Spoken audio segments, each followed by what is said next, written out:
We have a guest speaker tonight. Yay! We are talking about health issues and how to overcome those challenges. As we get older, it seems like everybody has something, and I will talk about mine too. But first, let me share a little bit about friendship mixers, and we'll go from there.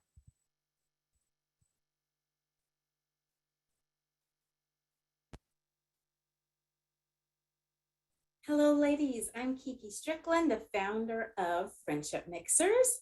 Thank you so much for attending this event. I wanted to just share a few quick things with you while you're here. We are a women's organization that promotes healthy female friendships, and we are very multicultural.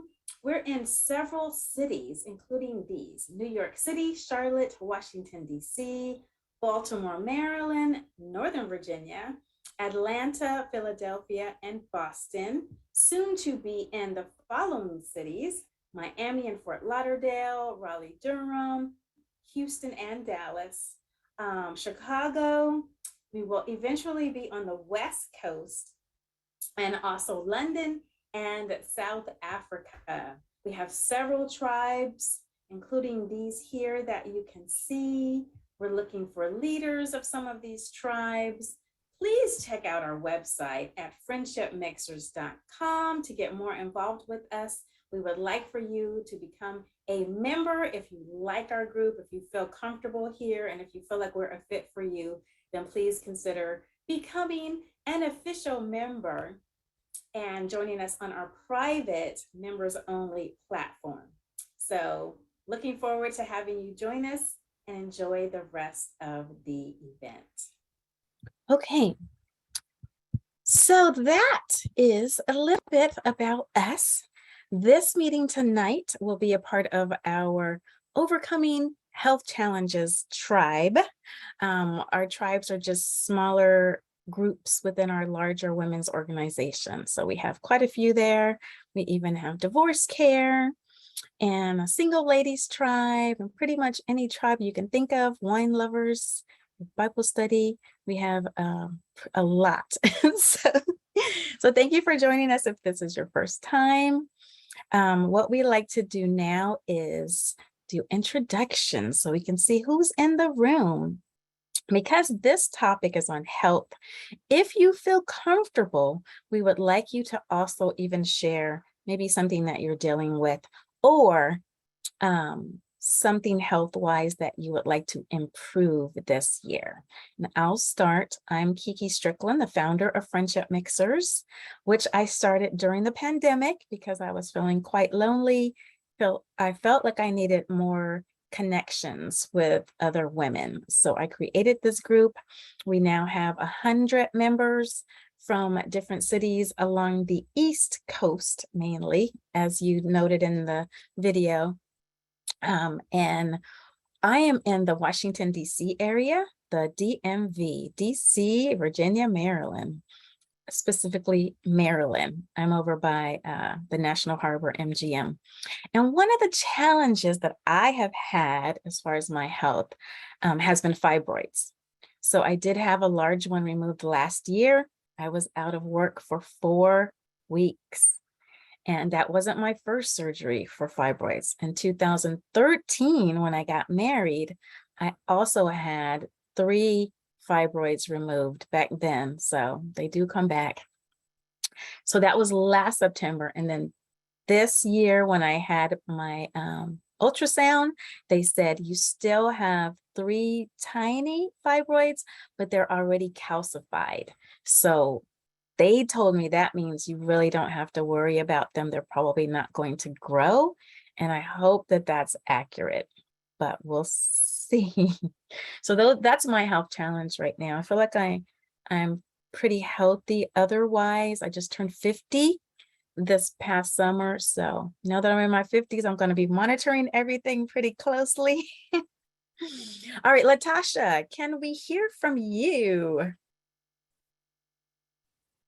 And then Joy. Am I unmuted?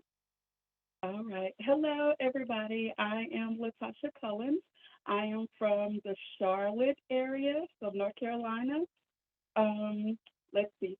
So one of the reasons that I was very interested in coming today is because I've been dealing with endometriosis, and I do have a fibroid. So far, it's not big enough to require surgery at this particular point, but my main issue would be the endometriosis for me. So I'm looking forward to hearing about the health, what I can do to better myself, and I'll pass it on to someone else.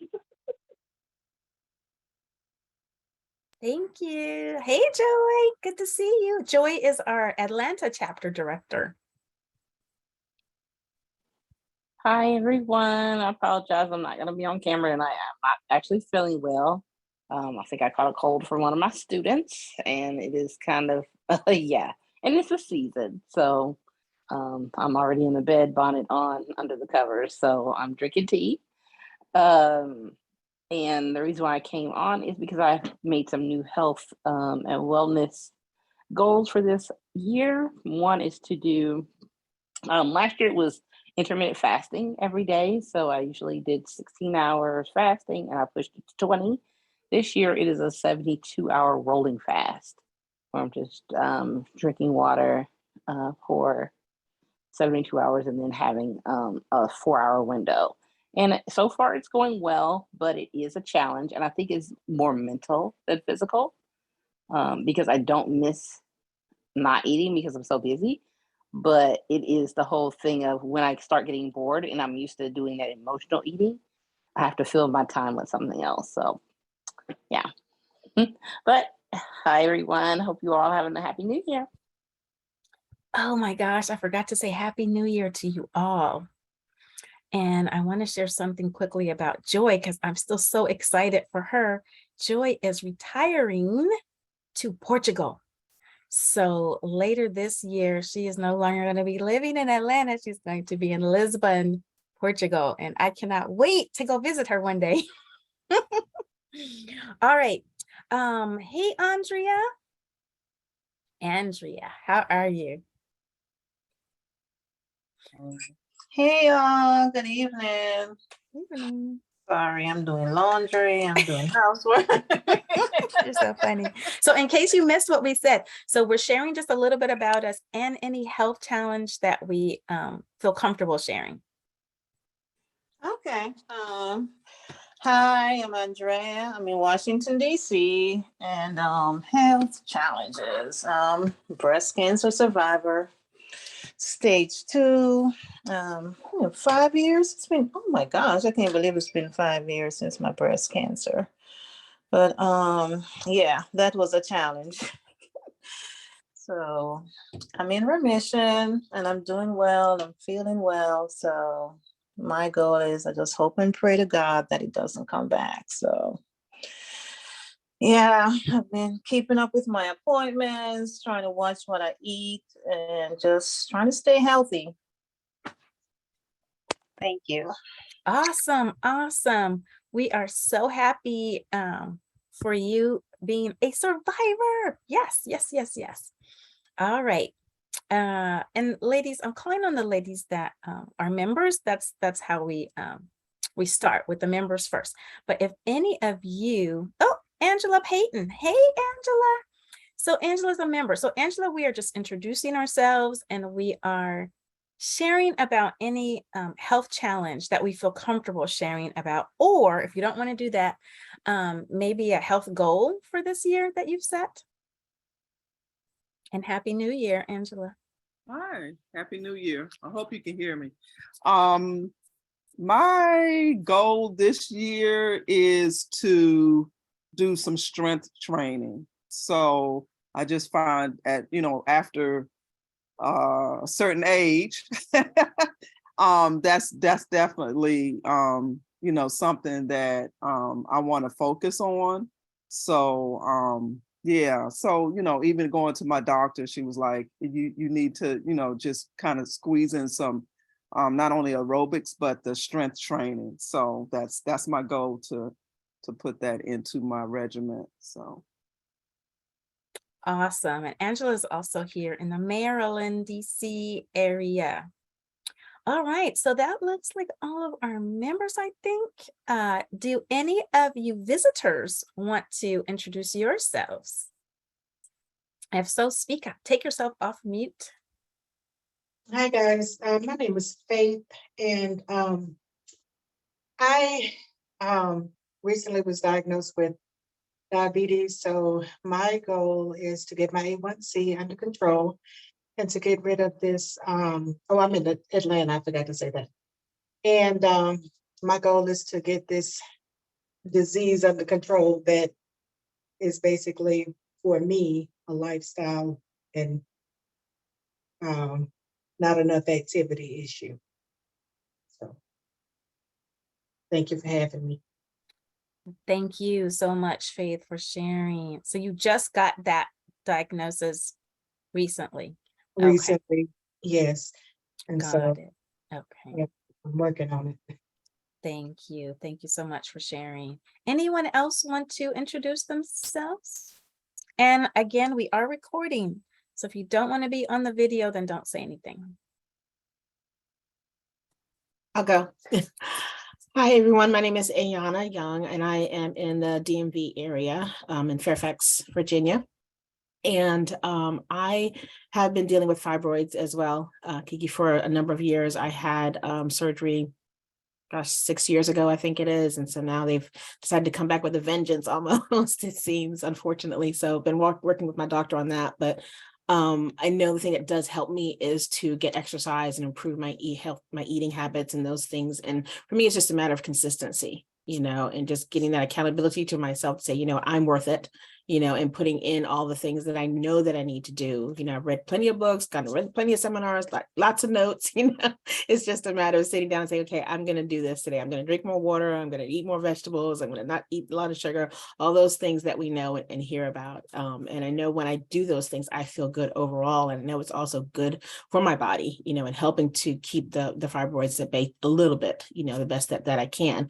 But definitely meeting with my doctor probably another month to kind of talk about my last ultrasound and next steps and seeing where we go with that. And hopefully, I don't know if surgery is going to be in the play or not, but it's gotten aggressive. It was nice when I first had it, my first surgery, because of my periods and cramping and everything else kind of was gone.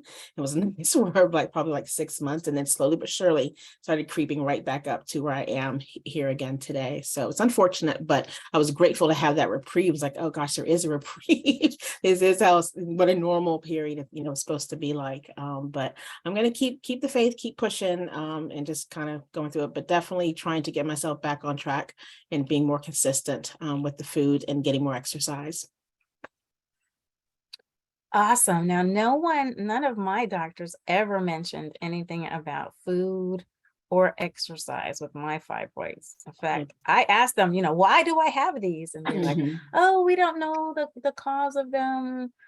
Just a lot of women have them. They basically gave me stats, but nothing about preventing them. In fact, they even told me, don't worry about it. We'll just monitor them.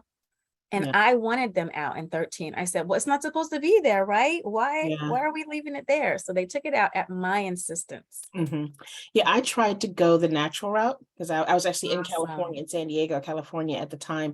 And so I had a naturopathic doctor and my regular GYN doctor, and they work with me. It's like, I really do not want to do surgery. I've done enough research and working with naturopathic doctors about what's happening. I want to try to do that. And so we did it for a while, and it did get better, but doing anything naturally, it takes longer. And it got to the point where it was interfering with my work and lifestyle so much that I needed to do something. I needed to have a reprieve. And so I do know now that when I eat certain foods, certain things, I can feel them. And so my period will definitely change based on how it is that I'm eating, what it is that I have going on. So that has definitely been my experience and what they've kind of shared with me, the naturopathic doctors that I was working with. Good to know. Oh my goodness. I now do have a Black female gynecologist, and I think she has been much better than who I had before. I'll just say. I understand. Absolutely, definitely. Thank you so much. We'll have to trade some stories then, definitely.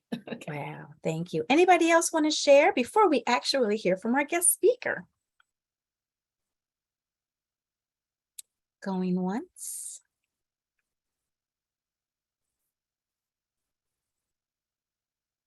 Going twice. Nobody? Okay, well, we have a guest speaker tonight. I actually know April Red from my church, Zion. We were actually in a group together one Sunday and we just hit it off. I invited her out to eat to Olive Garden and she came and she told me there she was a health coach. So let me read her bio. All right, so Miss April Reed received her health and life coach certification from the Health Coach Institute. She also has two masters. She has a dual master's of science degree from Webster University in both human resources development and management/leadership. Her bachelor's degree from Park University was a dual degree in human resources and management. Okay, girl, you go. She has a diverse background in public safety, meaning firefighting, law enforcement administration, and emergency management. She also served in the U.S. Navy for 15 years. She is a native Washingtonian, and she has two wonderful daughters. All right, I know you have a lot more on your bio, but we'll leave it at that. Thank you so much, April, for coming to share with us about health. Take it away. Well, first, Kiki, I want to say thank you so much for having me. Simply amazing. And I am so happy to be before you all. So happy New Year's to everyone. So thank you. So yes, I have an extensive background in so much. So please know, I am not a medical doctor, no way, shape, or form. However, due to life challenges with my family, myself, I am on a natural path. I am considering going back for my doctorate, but I know to be a naturopathic doctor, I need 4 more years. I'm like, do I really want to do that? So so many things that I'm considering, but I really needed this for my life. So before I really get started, I want to go ahead and ask a few questions. And granted, so many of you all came up with, by saying what some of your challenges are. I can definitely relate to the fibroids as well. With the goals, with fasting, so many different things, diabetic. I am the full-time caregiver of my mother, who is a diabetic. So many different things that I have here. So with that being said, I know many of you all said that, well, you have some plans that you're looking for, alternatives, different things like that. And I definitely want to talk about a few things. I want to first give a little bit more history on myself. Okay, so the first thing, I don't know, Kiki, I'm not sure if your background here, is it more from a Christian background, but with my story, it's going to be Christian based. So I'm sorry if I offend anyone, but again, I am a Christian. So it's more spiritual for me than it is anything else now with my life due to various circumstances. So with that being said, that we all know that God knows the day and the time in which we're going to leave this earth. But he has also given us a free will to make a decision whether or not we're going to make a change, whether it's a negative or positive, but he really wants us to do a positive change when it comes to our health. So with that, there have been so many things that I have endured as a person. Started early on in life, but a lot of it really stemmed from when I went into the military. So I don't know how to pronounce your name, but of course I love the Navy mom sweatshirt going on over there. I love it. But I am prior Navy. And it was not the best experience, believe it or not, for me early on. Some of my trauma, so I have a lot of trauma, a military sexual trauma. I suffer with PTSD, major depression disorder, so many of them. It's so many that I deal with. So in the midst of that, going through these different bouts of challenges that I had, it required me to pursue better alternatives for myself, because based on the Navy, I am a disabled veteran. So based on the Navy, based on the VA right now, they pretty much say, well, you need to go ahead and realize that your life will be of chronic pain. Your life will be this way, in that way, and I'm like, no, I don't believe that. I don't believe it. So with that, I went on a major challenge, a major pursuit on trying to find some other alternatives for my life. So let me see. So a few different things. So my brother Mike, at the age of 32 died of a massive heart attack at the age of 32. And of course, that was over 20 years ago. And I was the youngest. So I had just turned 50 this past July. So I was the youngest. So we're talking about well over 20 years ago when he died of a massive heart attack.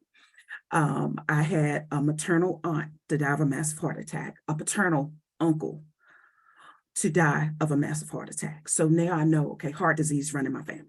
Okay. With my mom is also a breast cancer survivor. 20, nope. Right at 30 years now, right at 30 years being a breast cancer survivor. She did go through having a mastectomy, a partial mastectomy. And with that, she had her other breast reconstructed. So dealing with her and her self-images on how she feel about herself and different things. Just really opened my eyes to the various things as well. But my mom is actually a diabetic now.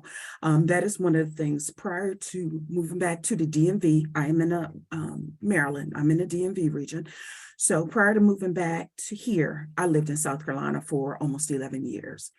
And I moved back to become the full-time caregiver of my mother and my brother. At that point, I had worked for the sheriff's office. Some other things prior to that, I also used to suffer with massive bleed outs. So massive, where it wasn't based on my cycle. I can go to work one day, as soon as I get to work, sit in my seat, I can stand up, my whole seat is covered in blood.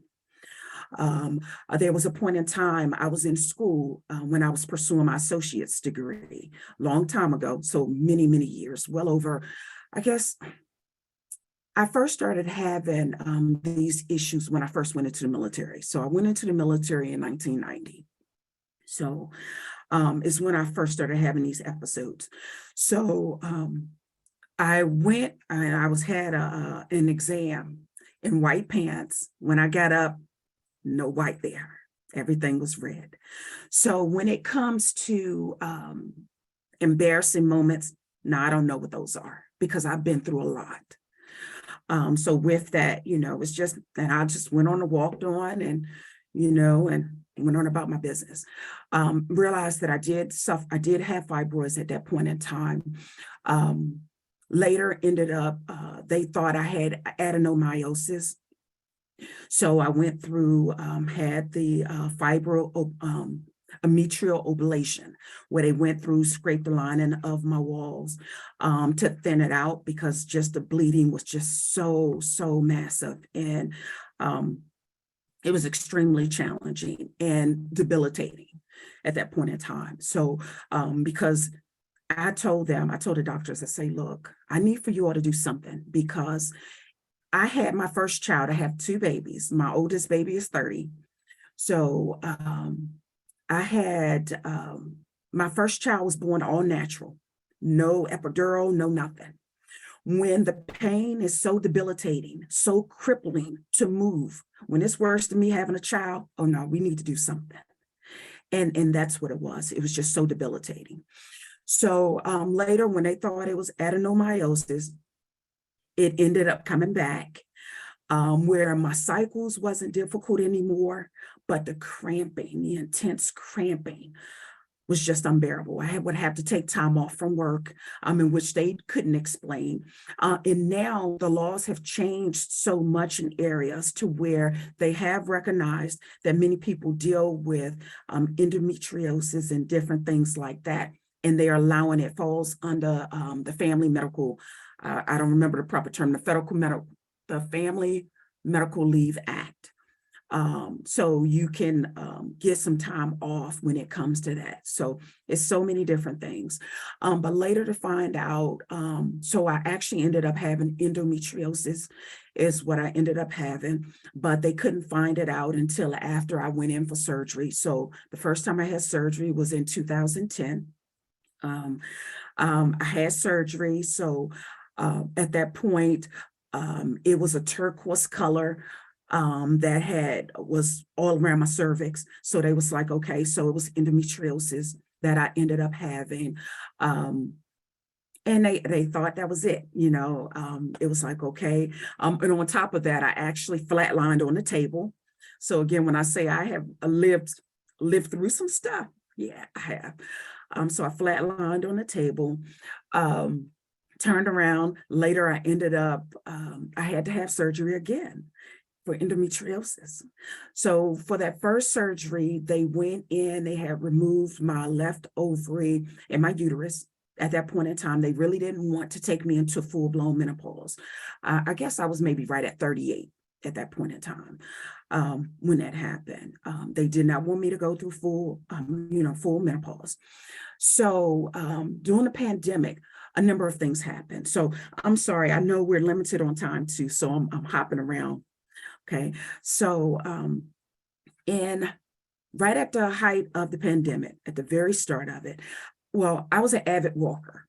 So I can walk anywhere between 5 to 7 miles a day. And that's a great day. Now, if I was having a stressful day, I would walk up to 10 miles a day.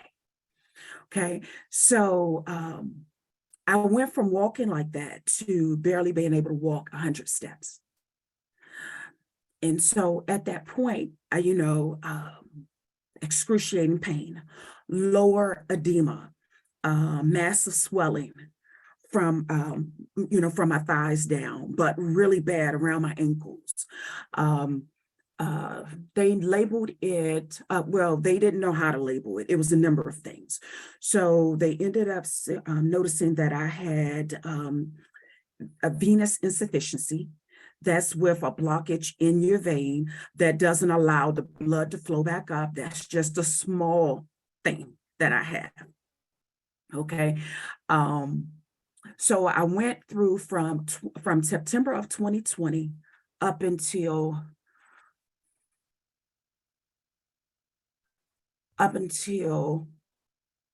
March of this year, really not being able to walk. Okay, so very limited. So I can stop and start up again, stop and start up. That's when the VA was like, oh no, well, just get used to it. You're going to be in chronic pain. They discovered I have arthritis in my lower back. So, but they weren't sure where the swelling was coming from. So they weren't sure if it was a back issue, if it was the nerve in my legs. And granted, all my testing came back positive, I'm in a great result. So came back, oh, well, we don't see what's going on. We don't see. They started assuming it was in my head. So I had to get to the point where I had to take pictures to show the edema. So in the midst of that, I started with the health coach. So I got health coach certified in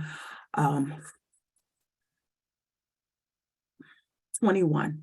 Health coach certified in December of 21, but I started a naturopath actually in 2018 with dealing with, because I have extreme sensitivities. I ended up on an inhaler, ended up with lung issues. Again, the Navy had no idea. I never smoked a damn, well, I'm sorry, I did. I puffed a cigarette when I was 10 years old. And that's it. I've never smoked another cigarette in my life. After I choked half to death, I never needed it. I never drank, I'm sorry, back up, I did. I had a wine cooler when I was 14. I never had to drink again. So I lived a pretty clean life. So I can only assume from the chemicals in which I was using caused me to have a lung issue. I've never been around smokers. I just couldn't stand it in that sense. So I can only assume that it was with all the chemicals I was using. I am pretty much OCD, so I go in some cleaning bouts and just cleaning. I need to clean everything with bleach, and I became allergic to bleach in 2015. So I will still wear a mask around my face, and however, it was still not doing me any justice. So currently now, I am still going through. I still have my bouts. I still have challenges to a certain degree. However, I can move again. I am walking. In May, I went to Utah. I was able to walk 13 miles. So I was pleased in one setting. So I was extremely pleased. So I got to learn not to overdo it, because sometimes, I can definitely overdo some things. So that's just a small patch, just a small fixing. So again, an array of stuff, domestic violence survivor, again, the trauma with the military, childhood trauma, just a number of things. So with that, stress is a culprit for a lot of things within our lives. Stress is a culprit. Stress is a killer, and stress was on its way to killing me. Okay. So I had to learn, and I'm still learning, how to manage my stress. So from a natural path, I do a lot of essential oils. I do have a remedy for those with endometriosis that I needed to do to help with that. Oh, I'm sorry, I'm jumping again one more time, because I mentioned I had a second surgery. My second surgery was in July of 21 for endometriosis. So in the midst of them doing some exams, they had to go in and do an MRI on my back and of my pelvic area, because they were trying to figure out what was happening with all the nerve issues that was going on with me. So in the midst of that, them looking at my back, they noticed a spot at my ovaries. They noted at my right ovary. They noticed a spot. So some doctors overlooked it. But however, considering my extensive background and all the challenges, they went on and sent it to the head gynecologist over at Washington VA Hospital. And she called me, had an extensive call. First time I've ever heard a doctor to be on the phone with me for almost 2.5 hours. She wanted my complete history of everything. And because my history started way in the 90s. So I had a long history to explain to her. And so since we were in the height of the pandemic, they were not seeing people in person. But based on what I told her, and because I am very aware, I know my body. So she said, from what you're explaining, it sounds like endometriosis is bad. So they set a tentative date for me to go in for surgery. So my tentative date for surgery was July 9th of 21. And so I went in 3 weeks before for part of the pre-op. And that made her first time being able to see me. So she went in, she did a vaginal exam. However, first time in my life have ever had a painful vaginal exam. Extremely painful. I have never in my life had a painful vaginal exam. And so she was like, whoa, something is going on. So with that, they went on and prepped for surgery. And when she went in for surgery, yes, endometriosis went back. I do not recall what she said the colors were, but however, it had eaten up so much on the inside. I had holes, I had cavities within the region. So a lot of the work that was done in 2010, she had to go back and repair some of it because there were extra holes that was there. So I ended up having holes in the pararectal. It was a whole lot, a lot of stuff can have like 30 letters in it, but it was pararectal something. So the wall right backside of the pelvic wall, right at my rectum. It had holes in it. They had to repair. So it was a whole lot of different things. And they assumed some of my inability to walk would correct itself from this. So she said that a lot of it can mimic, endometriosis can mimic so many other things.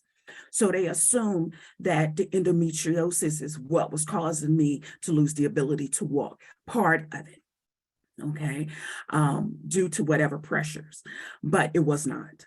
So after I had the surgery in July of 21, I still couldn't walk. They still couldn't explain.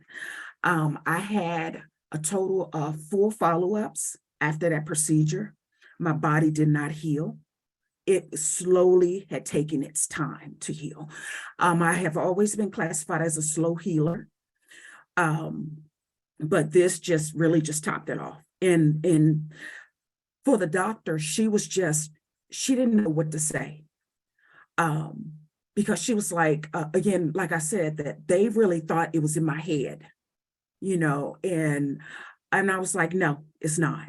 But for her to go in and see that where she was still seeing a lot of the work, a lot of things that should have been repaired, a lot of the stitching was even still there. It didn't drop off. So when the stitching doesn't drop off, it meant because it's not healed. So I went through, I had my last follow-up with her. It was sometime this year, it was early this year. And again, from July of last year. I'm sorry. Oh, we're in the wrong year. So when I say this year, so please forgive me. It was last year, this time I was still trying to get correct, still trying to get my body to heal, but it didn't appropriately. But however, a newfound love for this doctor, because she became a true advocate for me. Our biggest thing is we got to make sure we be an advocate for ourselves. How Kiki mentioned that from her being persistent with her doctors, hey, I want the surgery. Hey, I want the surgery. We have to, because no one is going to speak up for us. We as women of color, they assume a lot of times, I believe we are test subjects for them so they can see how much we can endure. Okay, so it's important that we advocate for ourselves, and it's sad that we have to go through so much. But when I tell you, I gave the doctors a run for their money. I am a beast when it comes to it, and I don't like pain. But my pain tolerance is so high. And so they just kept trying to give me different pills. When morphine doesn't work for you, what do? If they're giving people who are dying morphine, but it doesn't work for me, no. Some medication, hallucinogens, no, we won't do that. So it really put me on a path to go, again, from a natural standpoint. So I ended up hiring a naturopathic doctor as well. My body I ended up getting an infection that my body was not trying to rid.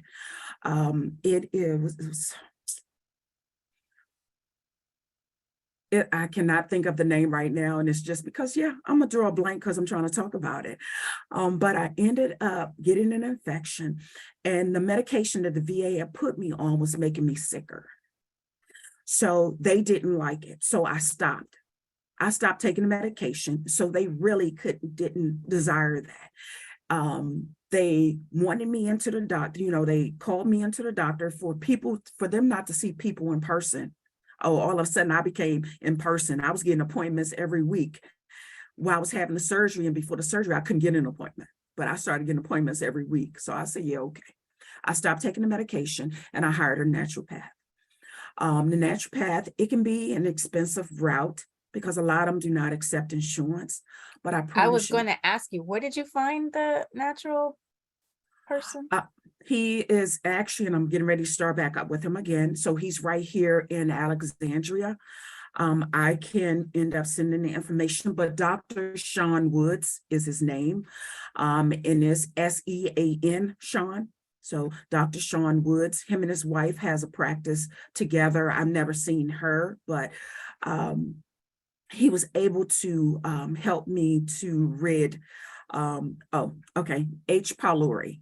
That's what the H. pylori, typically they say you will get it in a third world country. And for a person who have not traveled out of the country and to end up getting H. pylori, I'm like, okay, so something isn't right. However, it was said that H. pylori can be transmitted in other ways. Part of it is the lack of cleanliness. Part of it is it could be food contamination, food being prepped and wasn't thoroughly cleaned. So a number of ways that you can get H. pylori. So with that, my body was doing a major kickback. And so now I have somewhat noticed that my body is dealing with some flare-ups again. So I'm not sure if it's the H. pylori. I also suffer with IBS, so irritable bowel syndrome is one of the things I suffer with as well. So with that, I can go from having a cute shape to being an overdue pregnant person. And so, but because I have multiple incisions, I have 12 to 14, I can't remember anymore. I have 12 to 14 incisions in my abdomen. So when my stomach expands, it becomes extremely difficult because I am pulling apart, the scar tissue that has formed. Now I'm pulling it apart again. So it's very excruciating. So is Sean Woods helping you? Because it sounds like you're still saying that you're having issues. Yes, Sean Wood allowed me, he helped me to rid H. pylori. Okay. So that one thing was able to be handled. Yes. Okay. Yes. H. pylori, all our bodies actually have parasites within. Yes. So with that, my parasites just went out of control. So my body responds. My body is like a bomb. Mm-hmm. When you look how they throw Alka-Seltzer. When you take an Alka-Seltzer, when you put it in the water and how it fills up, my body does this naturally. So whatever hits my stomach acid, my body expands. And it's not everything, it's certain triggers, and I don't know what all of my triggers are. Oh my gosh. So we only have 5 minutes left. So I definitely want you to get to your coaching and how you assist other people with your health coaching. Okay. And actually, I'm not even going to talk much about my health coaching. Okay. What I'm going to talk about is some avenues for you all to do. Okay. Eating the rainbow is important. It's extremely important. Eating the rainbow, and I mean every meal is important. When we're speaking of right now, eggs cost $20 for a dozen. And it hurts. It hurts, $20 a dozen. So with that being said, I had to reduce because I can't pay $20. Really, right now, a dozen costs actually $6 for a dozen. I cannot spend $6 for a dozen of eggs. It doesn't work. So with that, eating a rainbow. So if you're still able to afford eggs, if you add in your peppers, and I mean not just your green pepper, if you add in your red, orange, yellow, and green, so all the colors of it, okay? Oh, wow, $8 at Walmart, yeah, okay, see, yeah. $20, see, $8.20, that's the same for me for eggs, that's just ridiculous. So eating the rainbow, so I have with eggs, I'm eating all the peppers within my eggs. I'm adding in some spinach. If I don't have spinach, I always have kale. I'm a kale eater. I always have kale. So any type of green. I do more Brussels sprouts. So eating more of the earth. Reducing your meat. I am now pretty close to being vegetarian. I'm not completely there. A pescatarian, but I'm not completely there yet. But getting back to the earth. So everything. So if you could eat, not if, we need to eat more fresh. If we can't do fresh, it needs to be frozen. But however, fresh is the way to go. Eating more fruits and vegetables. I understand that when we talk about diabetics, yes, organic is fine too. But Yeah, even the in the midst question of was, are you vegan? Are you eating vegan and are you eating organic? Thanks, Angela. I am more pescatarian, so where I still do more seafood. However, I have an allergy to seafood, a new allergy to shellfish. So I do a lot with fish. So I love my salmon. I love my whiting, my flounder. I do a lot of baking, not frying. We gotta change up some things. Frying is not the way to go. I eat a lot of things that are organic as well, but it doesn't necessarily have to be, because so many people can label things as being organic when it's truly not organic. I use a plant-based spray that I spray all of my food, fruits, veggies, whatever that's going in my mouth, it's sprayed down. To pull off whatever pesticides that are there. See, we also got to remember things are airborne. So just like when we were, dealing with COVID, yeah, COVID, you got to be 6 feet. That was a lie, because MIT said it needs to be 21 feet, but no one ever mentioned what MIT said. And being right here at the sports center, I noticed that it was a fog around my neighborhood. So during that time, I had to change where I walked. That fog, that was a COVID fog. They can't tell me otherwise. They cannot tell me otherwise.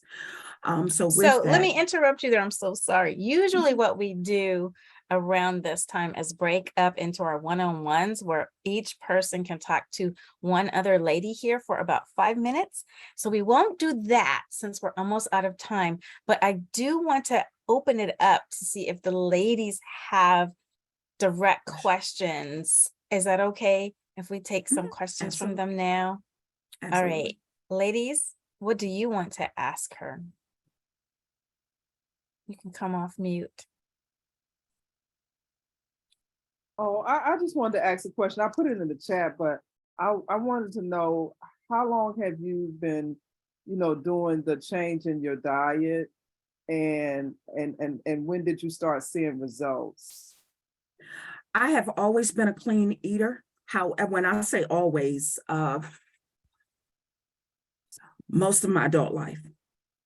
I had to become a clean eater because I have sensitivities. When I say sensitivities, I have sensitivities to various foods. So being lactose intolerant, gluten intolerant to a certain extent. I am definitely allergic to cinnamon. I'm allergic to peaches. I'm allergic to shellfish. And then with gluten in itself, a lot of things had gluten in it that we wouldn't imagine, even hair gels, shampoos, so many different things that I had to come off of. So with that, I had to become a cleaner eater. So I started back, I definitely shifted my eating in. All right, so since we're in 23, because the start of the year changes things up. So I went super clean. I'm gonna say December of 21. So December of 21, when I started dealing with the H. pylori, I ended up, it was detected in November that I had the H. pylori. So I had to straighten that up. By eating color, it makes a world of a difference. One thing that can help to eliminate some of the pesticides within our body is tropical fruits. We're talking about the papayas. We're talking about the mango, dragon fruit, passion fruit. Those are hard to find too, but I guess you can kiwi. find them at organic stores like Mom's. Not always, not always. Okay. Can you find them at regular stores? When I say Aldi's and Lidl, Lidl, those Lidl, yep. but you have to search the neighborhoods. It works best with our pockets in most cases. Okay. When I started seeing our other sisters and brothers, and I'm not talking about us, this race, when I started noticing others shopping at Aldi's and shopping at Lidl, however you pronounce it, Lita, yeah. I'm like, okay, I can go there too. And when I really started, working with Dr. Sean January last year. So when I started working with Dr. Sean, and he was helping me kill all these parasites. So the parasites, I had multiple parasites. They just ran rampant in my body. Oh my God. So with that, I had to go on a high tropical diet per se. But it's not a diet, it's a lifestyle change. When we think of diet, we're going to fail at it. When we start looking at it as a lifestyle change, start incorporating more colors in our eating habits, it makes a world of a difference. So papaya, like now I'm eating on papaya, mango. You can still find the kiwi. I wasn't a fan of the passion It fruit. looks so funny. No, dragon was fine. The Oh, passion okay. fruit, one of them with 1,000 seeds on the inside. I couldn't. I couldn't. But there were so many tropical fruits, and it really helps. I went October of 21 was my heaviest weight. Even of having a child was my heaviest weight, period. Even after, having been pregnant and everything, heaviest weight. I dropped 18 pounds. Wow. The doctor, they were getting ready to put me on high blood pressure medicine. And I said, no, you won't. I told him, allow me to work with my eating habits to shift some things. And I did. Reduce our meats. Yes. Reduce our meats. If we're going to have meat, it needs to be earlier in the day. Okay. Unless you work like nights. Lunchtime. If you work nights, your schedule is complete opposite. Okay. If you work nights, if you do not work nights, your biggest meal really should be breakfast. Okay. And you can have meat. And then throughout the day, you're gonna scale it down. Yes. So typically dinner for me, if it's not fish in itself, it's just a salad. It's something extremely light to process. But more color. I have a question about yes, and water. So with color, I've been doing good during the week. I only eat a vegetable plate, but I'm not cooking it myself. So my question is, if I'm getting it from a restaurant, like I like to go to Mid-Atlantic, get their veggie plates, only $10, and I can get 4 vegetables. I get cabbage, kale, string beans, and some kind of bean, usually black-eyed peas or whatever beans they have. But I don't know how they've cooked it. I don't know what they've cooked it in. They've seasoned it usually very well. Is it still a crunch to it? Yes, the cabbage and the green beans, yes. Okay, you said cabbage, green beans, and what else? Sometimes I get kale, and sometimes I get this time I got greens, but I didn't like their greens, so I won't get their greens again. Okay, that's the veggie plate. However, you didn't diversify color. Okay, it is a lot of green in there. Yes. Diversifying color is going to be the key. All right. Even if it's from a restaurant, that's okay. Okay. Not always. I should fix it myself. I know. Not always. I can't say. Okay. I'm so sorry. We have to go. We have to wrap up. We only do this for an hour, but thank you so much for taking time out to share your story. Also, do you want to give your contact information in case the ladies have more questions and want to contact you directly? Yes, I can. Okay. All right. Okay. We'll put that in the chat, or you can tell it now if you want it to be on the video. That means other people that see it will be able to contact you. Mm-hmm. My cell phone number is area code 843-592-2799. Yes, it's a South Carolina number. I still have it. So 843-592-2799. My email address is redds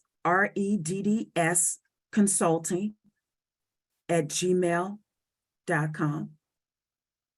And I can put that in the chat because I do have that.